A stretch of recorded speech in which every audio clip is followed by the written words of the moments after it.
Create कर दे हो। प्यार करो ही जकरा से बाबा हो, प्यार करो ही जकरा से वही से शादी से कर दे हो। प्यार करो ही जकरा से वही से शादी से कर दे हो। हे भोले बाबा बेल पत्थर चढ़ेबो क्रिएट कर दे हो।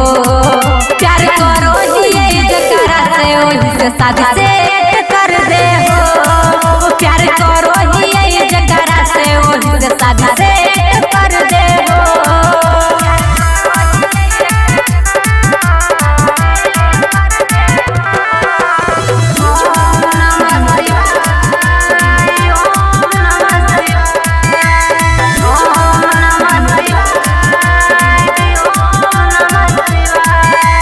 दिल से मानो ही लोकरे हम पाती, नहीं मिलते तो बन जइबै सती।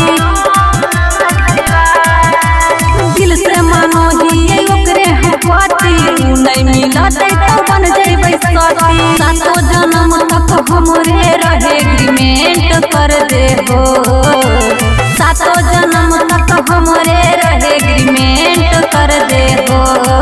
प्यार करो ही जकरा से वही से शादी से कर दे हो।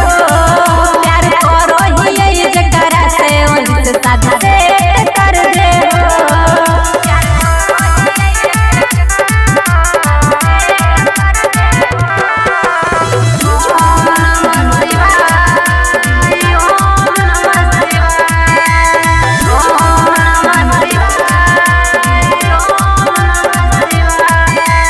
किस्मत में कोई लिखल है तो मिटागा, हमारा भगिया में ओकरे के लागा।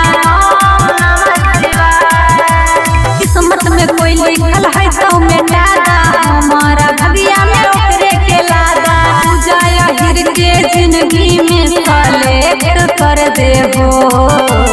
पूजा हिर के जिंदगी में सेलेक्ट कर दे हो।